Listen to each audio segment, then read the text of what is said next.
Биыл Маңғыстауға қоқиқаздар ерте оралды. Әдетте бұл құс наурыз айының басында келетін. Мамандар мұны күн ерте жылыйды деп болжап отыр. Тақырыпты әріптесім Жансая Жанұзақ тарқатады.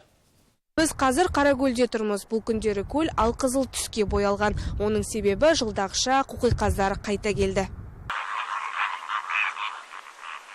Қоқиқаз әлем бойынша аяғы ұзын, қауырсынды жыл құсы, биіктігі 1,5 метр, салмағы 4 келідей. Дүние жүзінде 8 түрі болса, оның екеуі елімізде мекендейді. Ал Қаракөлге бір ғана түрі күзде және көктемде келеді. Өйткені көлдің суы жылы, қоректе жеткілікті.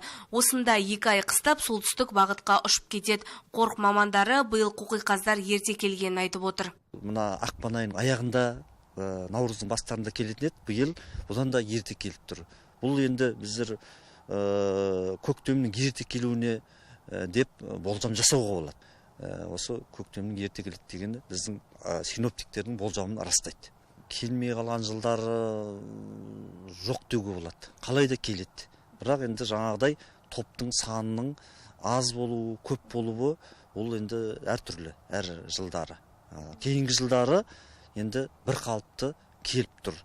Осы жолы көлге 800-де қоқиқаз оралды. Бір жылдары өңірге 5000 құсқа дейін келген. Қарақия Қаракөл қаумалы 2008 жылы үстірт мемлекеттік табиғи қорығына берілді. Қорық мамандары сол күннен бастап қорғау жұмыстарымен айналысады. Алайда мамандар әдемі құстарды тамашалауға келіп, дронмен үркітетіндер бар дейді. Қазір елдің көбінде дрон бар. Дрон ұшырмас екен деймін. Құстардың тыныштығын алады, үркітеді. Ол құстар дейтін осы жерге ұшып келіп, демалып, қоректеніп кетуге. Дрон ұшыру дұрыс емес. Дронды жоғары биіктіктен 1000 метрден жоғары түсіру керек. Ешқандай оның сыбысы естілмеу керек құстарға. Тыныштық сақтаса екен келіп тамашалауына болады, бірақ енді сол құстарын үркітпесе екен дейміз келіп.